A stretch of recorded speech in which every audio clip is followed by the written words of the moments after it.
It's the morning of, I think it's the 5th day. On stage 5. Woke up a little bit late again. It's 8:16. Just getting all the stuff out of the tent. I'm about to take the tent down. I've got to walk up this way. This is on the Southern Upland Way, stage 4. Okay folks, well I've just got to this sign, and it says at times of flood cross the bridge, turn right and follow the path and road to Gardens campsite. So if the river's in flood, you've got to go over that bridge, and there's a load of information here about the woods I'm in now. It's another part of the biggest forest park in Britain. As I said before, they all have, each region of the forest park has different names, and I think under different management. That's what it seems anyway. Could be wrong. So this is the bridge you cross if the river's in flood, which it's clearly not at the moment. It's been hard, well, only a little drop of rain this morning we had. The first bit of rain since I started, and it was only a small amount of drizzle. So yeah, you've got to cross this bridge if, as I said, the river's in flood. As the river isn't in flood, I'm going to head back onto the official route, back to my bag just up here. And apparently there's another tomb to see. I can't remember what it's called now, Mary's Tomb or something. Or it's something to do with religion, and they basically were persecuted and they were killed for the religion they were practicing hundreds of years ago. Okay folks, well I've just arrived at Martyrs Tomb.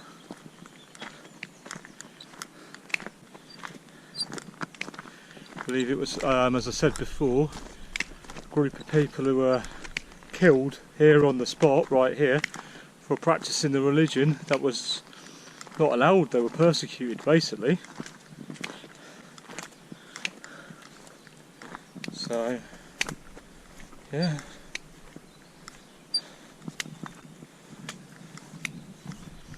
that's the tomb.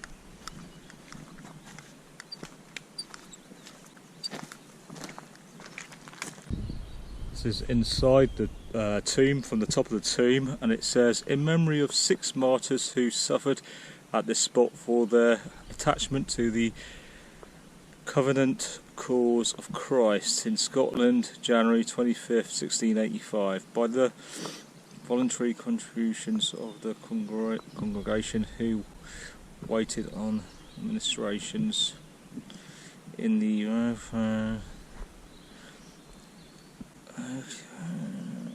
okay, so, and then there's I guess that's the actual tombstone there, which is a little bit hard to read. My eyesight's not great, but you can pause it and read it if you wish. Okay, we have a sign here for alternative routes and day walks. I guess there's the flood route, and over here we got something about the battle, Robert the Bruce and the Battle of Glen Trool. And Robert the Bruce. So that must be around this area. Yeah, seems to be around this area. If you want to read that, pause it.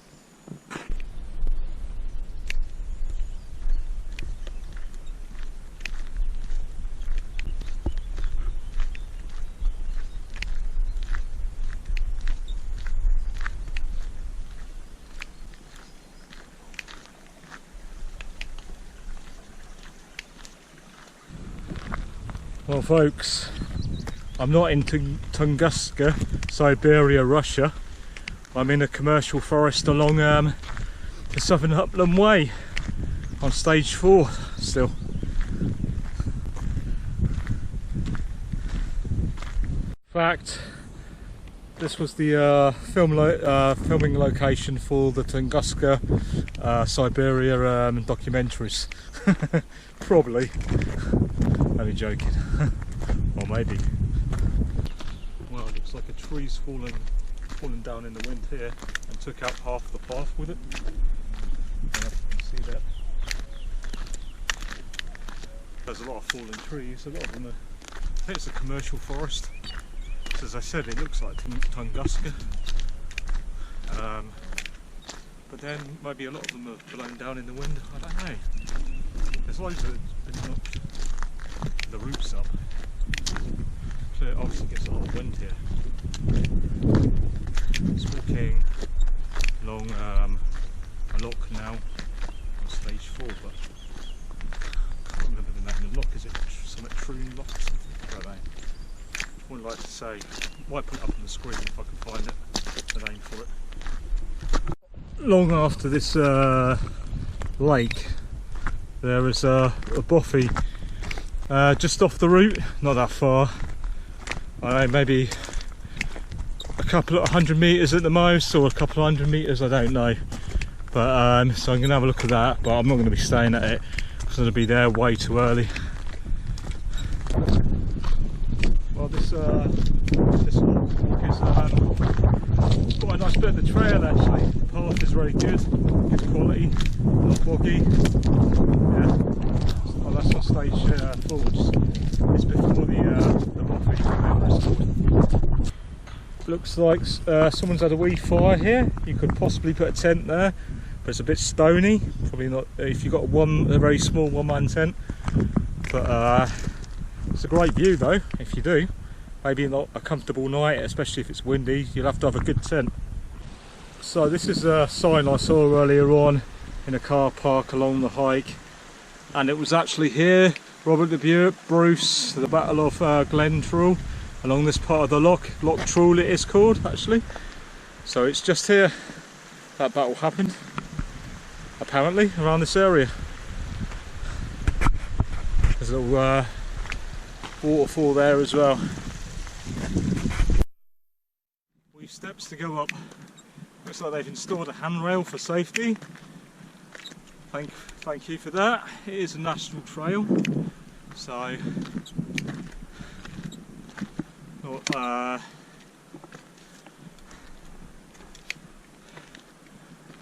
it's not an easy trail. It's not the hardest trail there is.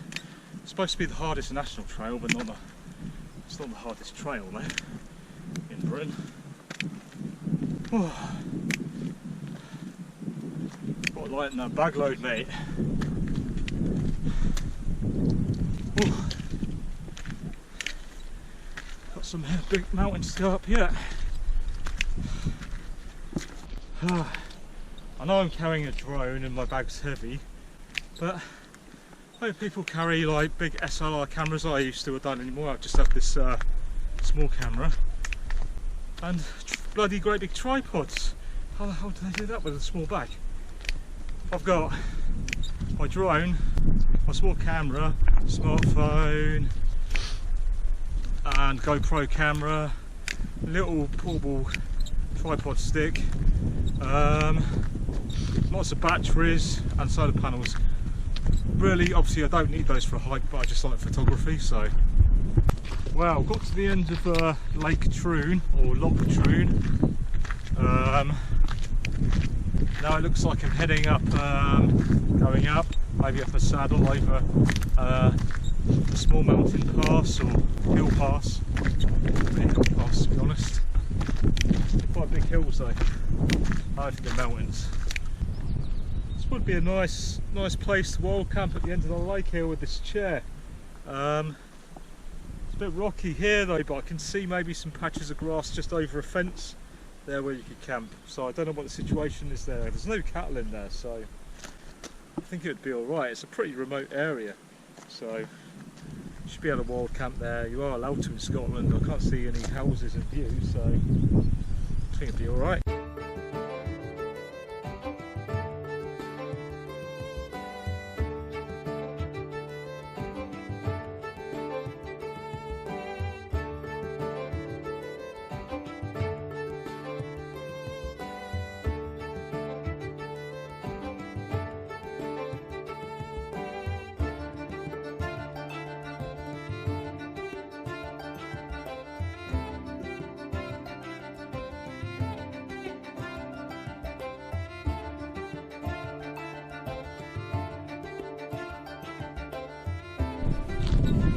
left Lake Trool on my way to check out the second bothy on the Southern Upland Way.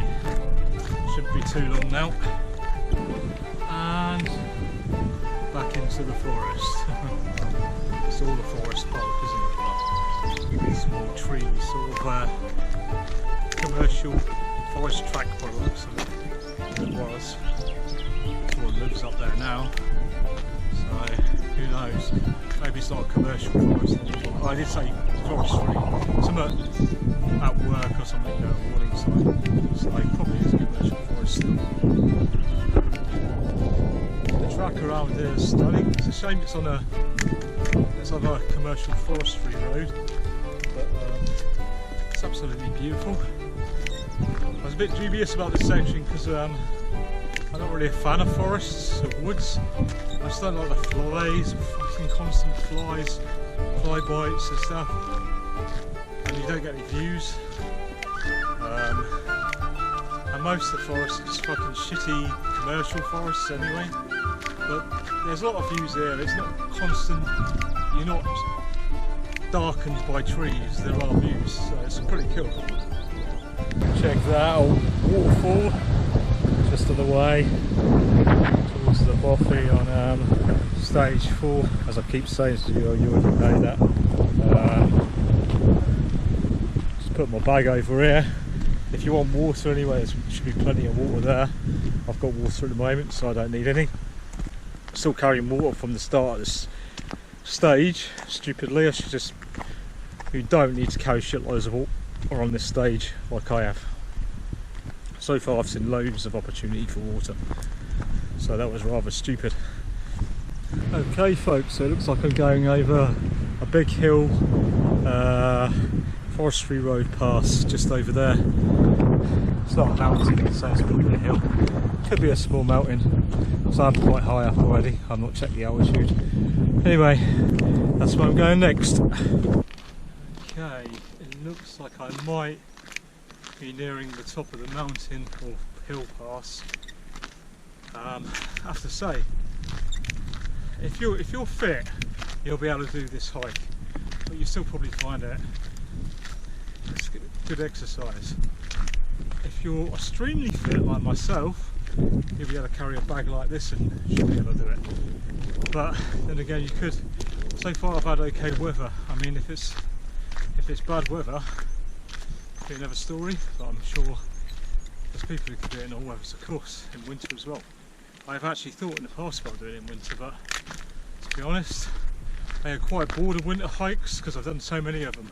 I find them quite depressing now. So I prefer when it's not stupidly hot and not stupidly cold. Like this weather's perfect. Southern Upland Way going up this track, and it has some other sign going up another track. And I think the other track is like maybe the new route that goes over the hills rather than this forestry track. But it didn't have the National Trail sort of sign on it. But I'm just actually coming up to the sign where it rejoins the other track, the alternative track that would have gone over the hills over there. I think it might be an extra 2 kilometres or something like that, we're saying in the guidebook. So folks, it looks like another loch ahead of me, and I guess that's where the Bothy is, down by this loch. And I've just seen this strange looking stone, which I have no idea what it's about, so if anyone can decipher this language or code on here, please leave me a message in the comments. And it's got this written on the back of the stone there. Don't know what it means. Anyway, yeah, so let us know what it means. Well, blink and you'll miss it. Basically, these two little seats over here facing the loch, great view of the loch, looks like seats. And beach down there, Loch Beach. It's a bit boggy.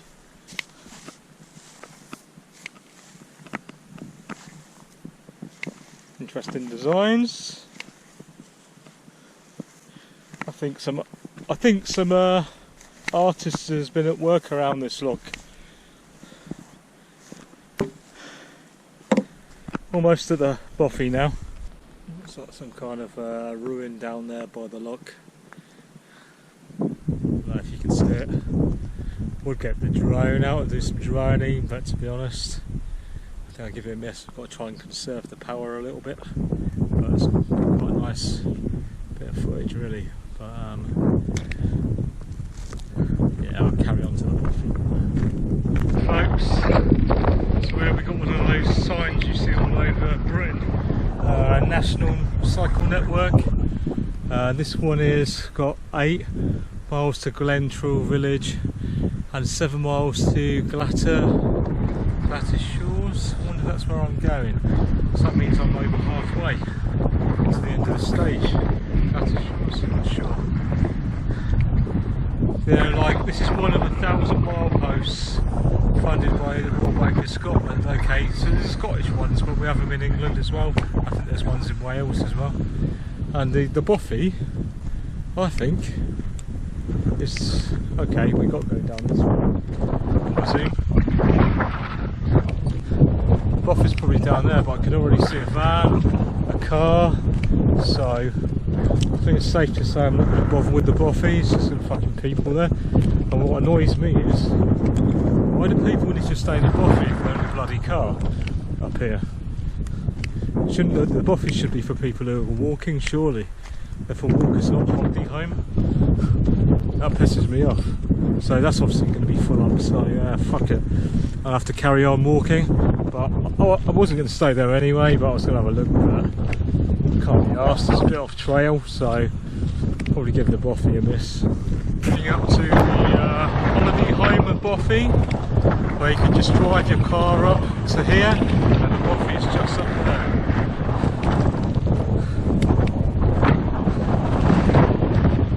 Not clearly a Bothy for hikers, a Bothy for holiday makers. You can just drive your car to. Really annoying. What's the point of it? I think if you've got a car or a van, you just bloody sleep in your car, can't you? We got to fucking sleep outside us walkers. A bit out of order if you ask me. Okay folks, in the end, the car's got flat tyres, so I think it's been here for a long time, so I don't know if anyone is at the Bothy. But this is a little camping area at the Bothy, and you've got some silly seats, some artist's idea of seats, which I don't know, they might be quite good actually, but if you want to lay back and face the sun and burn your retinas out, they look pretty good. But I think they're probably for stargazing, so if you want to freeze to death and lay there and look at the stars, no, they look alright. Well, that's quite a good idea for stargazing, I guess. I don't know if anyone's here. So this is the Bothy.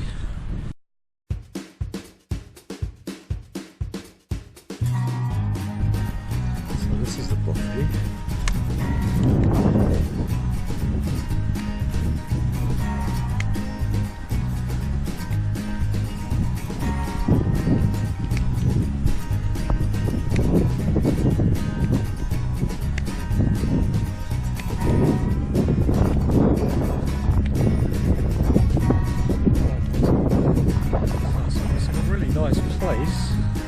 Bothy, but unfortunately there's literally a road about 200 metres away which looks like anyone can drive to, because I saw a camper van,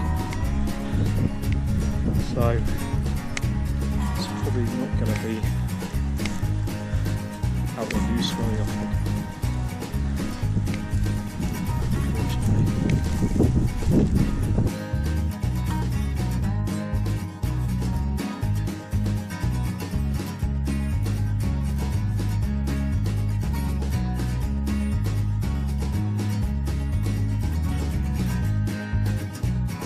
Well folks, there's a whole load of vintage cider left in here. There's some snaps, onions, kind of noodle, cup of soups. You've got flasks as well. Looks like someone's left a tent here.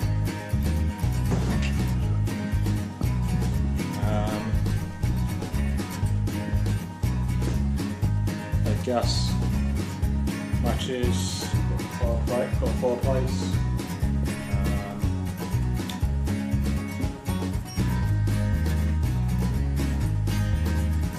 Sleeping area. That's it. There's also a good water supply for this property as well. Right by it.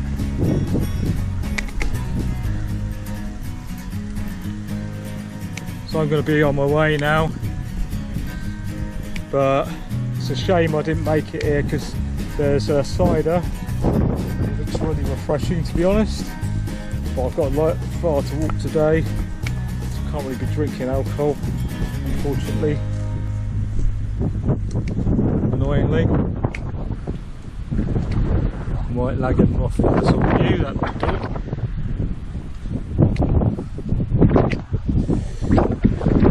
It's alright, it's really nice Bothy, but the chances are, if you come up here, you're not going to be on your own because it's just right next to a bloody road.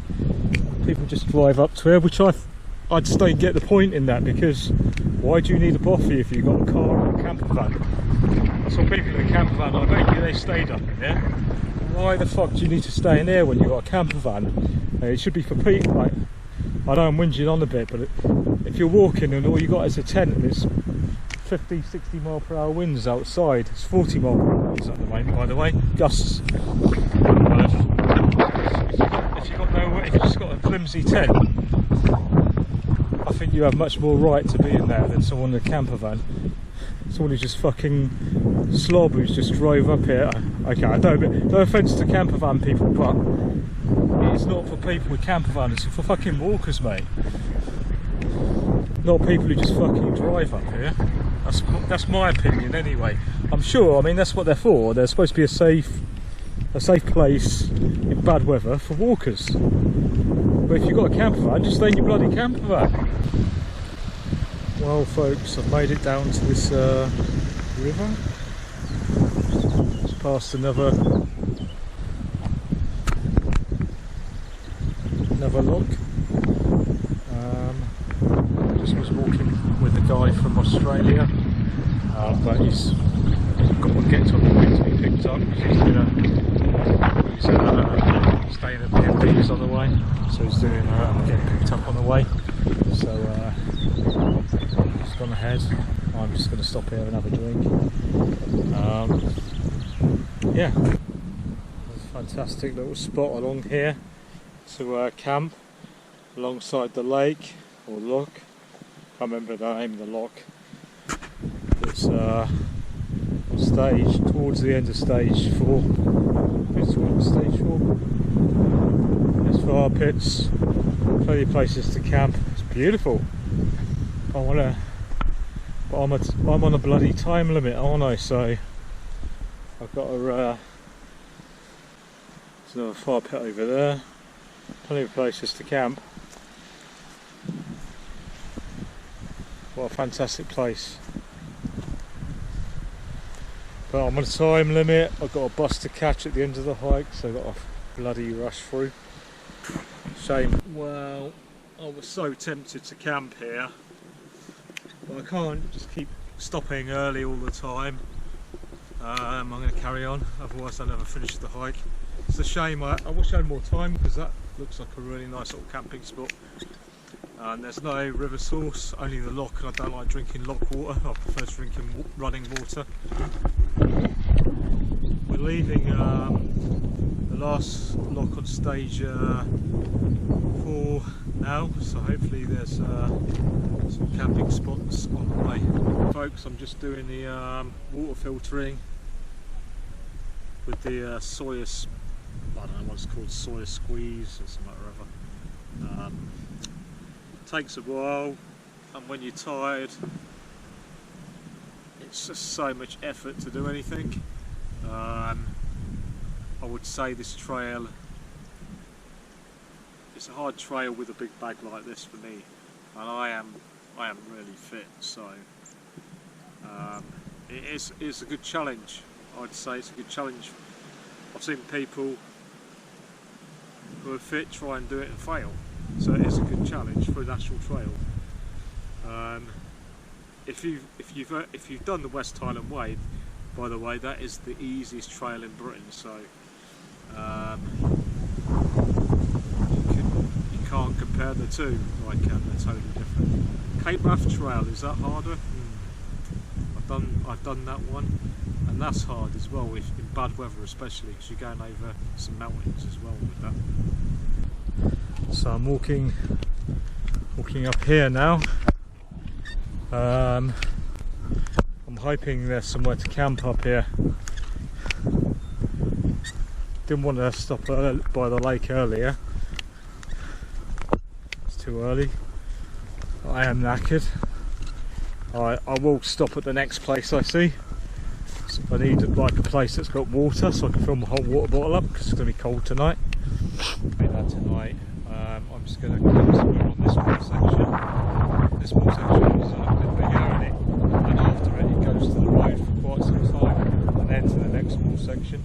So I'm going to try and find somewhere up here to camp. Hopefully I'll find somewhere to camp.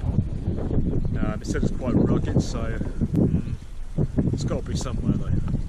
It's one of them dilemmas, like where to camp, to carry on going, if you see a good spot or not. I mean, in this case, this terrain is shit for camping, and there's shitloads of pine trees everywhere, which I hate with a passion.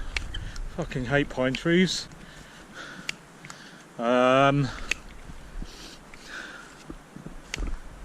And the ground is obviously, it's all commercial forest crap. So I could camp on the path, but bikers use it as well, and I don't know if someone's going to come down here bombing down here in the night and go straight into my tent. So I can't really camp on the path unless I'm absolutely desperate to find a camping spot.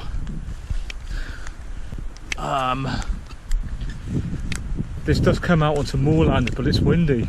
This is a problem. Perhaps, I mean, I should have probably stayed at the lakes, but it's just like way too bloody early again. I want to camp up on the moorland, but my tent is, to put it nicely, shit when it comes to wind. It's not a good tent in wind, so yeah. Behind me is where I'm going to go tomorrow. I've decided I'm going to just go back as you come into the forest, towards the end station. It's the second to last wall section. I'm going to camp near the start of the wall section as you come out of the forest, because it's supposed to be 40-mile-per-hour winds tonight, not gusts, actual winds. So. And down there seems to be some good wind protection. So I think it's just wise to put the tent up down here. I'd love to go farther, but it's just not getting home. My tent will not have the wind, so anything over 30 miles per hour is way too much for it, so I need some wind shelter. I don't know if there's any wind shelter over there. Barren, so might not be anywhere to set up either. Actually, it's looking a bit tussocky as well, so I know there's a spot here. I'm absolutely knackered. I'm doing well still, considering I'm carrying shitloads of stuff. I'm happy with my progression. I wish I had more time to do the trail. I don't want to treat it as a race or some kind of achievement. I don't need to do achievements. I've already done achievements. I don't need to prove myself. I just want to enjoy the hike, but you know, I'm on a budget, so I paid for my return ticket, and I promised a friend as well that I'm going to go Dartmoor with her on a few days after, so I've got to get back on that bus. So yeah, if I don't do it, which I think I will do it, if I don't, I might come back. I don't really want to skip any sections. I want to walk the whole thing, so yeah.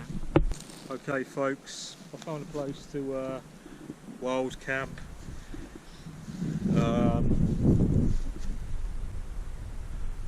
think it was the best idea because it's windy elsewhere, and the trees around here are actually protecting us from the wind. So with this tent I need proper wind protection because it just can't handle wind, as I've said, keep saying. When I say can't handle wind, I mean it can't handle anything. I know anything over 30 miles per hour is too much for it. But it's a good tent. It's light, it's cheap for the lightness. I like it, but I just got to be careful where I pitch it. It is a good tent. You just can't, obviously, you got to be picky where you pull it up. You can't stick it somewhere where it's going to be windy, unfortunately. But that's the price you pay for a light tent. Folks, I'm just boiling some water, which I've filtered as well. Charging some of my stuff. My 2 solar panels there, my big blue and RAV solar panel. Not RAV, is it RAV? Yeah, RAV. I got the oh God, I can't remember the name of the stove, but it's a spider stove, and it takes both the standard. I've got an adapter to take these cheaper paraffin cans, which you can get for less than 99p some places, and some places only sell these, and it can also take obviously the standard camping gas as well, which is super expensive, but I prefer these because it's so cheap. They actually fit in the bag better as well. I prefer this kind of stove to a paraffin stove. I've noticed a lot of YouTubers use paraffin stoves, but the reason why I won't use a paraffin stove is because I do not want to wake up in the middle of the night dehydrated, pick up the bottle of paraffin and drink it thinking it's water. So, and trust me, when you've been hiking all day in the heat, you're cold and you're tired and you wake up, you're not 100% thinking right, you can easily do that. Plus the fact, I think it's just really cumbersome, and I've seen the stoves, they're not exactly compact, and obviously like I've got to carry gas cans, but I think they're just so much more efficient. They boil the water much quicker. To me, it's just a much better system.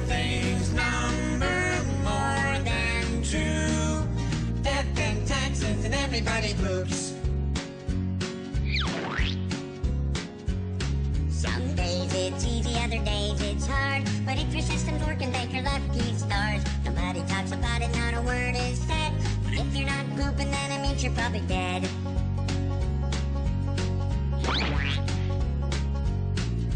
The destitute and homeless have to do it, it's true. But even all the wealthy people gotta make do. And if you live long enough, it's happening to you. Sooner or later, everybody poops. Everybody poops.